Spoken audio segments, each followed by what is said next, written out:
د په چارساده کې جونیر د اسسټنټ ډایریکټر ډاکټر جنید اکبر شهید کړل شوی چې د خواهې د کور مخې ته چا قتل کړی چې تر اوسه پورې د هغه د قاتلانو پته هم نه لګېده چې ګر د هغه قاتلان ګرفتار شول او د هغه کورنۍ ډېره زیاته سخته خوشحاله شوه. خو راځئ مینهوال زموږ دا ویډیو د سره تر اخره پورې ګورئ چې تاسو ته پوره معلومات در ورسېږي. د دې معلومات نه مخکې زه تاسو ته دا یادګي وکړم، تاسو که چارې زموږ په دې سوپر کلیک چینل کې نوي وئ چینل هم نوي سبسکرایب کړئ. مهرباني وکړئ تاسو زموږ د سوپر کلیک چینل د سره سبسکرایب کړئ، خوا کې ورسره د ټالۍ نشان ووهه چې ښایي یوه نوي معلوماتي ویډیو تاسو ته په اسانۍ باندې در ورسېږي. مینهوالو ته په چارساده کې دا شانته ډېرې واقعه راځي چې دغه جنید خالق هم پکې ډېر د سخت بېدردۍ سره قتل شوی چې تر اوسه پورې د هغه د قاتلانو پته هم نه لګېدله چې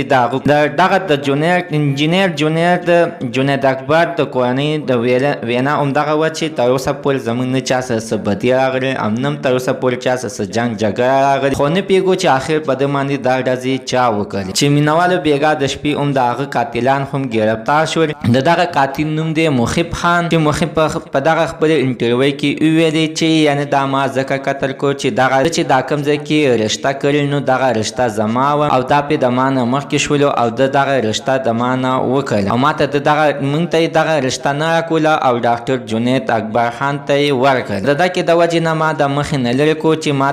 ماته دغه جینۍ په ګوتو ته مینهوالو د ده کې د وجې نه ډاکټر جنید قتل کړی چې یعنې د رشتې مسله وه په منځ کې چې دا جنید اکبر به زه قتل کړم او ماته به مخه خالي شي او زه به دغه رشته خپله کړم. نو زموږ ته سره تر نن ورځې خبر د دې ځای پورې تر نوي معلوماتو لپاره د ساره زموږ د سوپر کلیک چینل د ساره سبسکرایب کړئ، خوا کې ورسره د ټالۍ نشان ووهئ چې ښایي یوه نوي معلوماتي ویډیو تاسو ته په اسانۍ باندې در ورسېږي.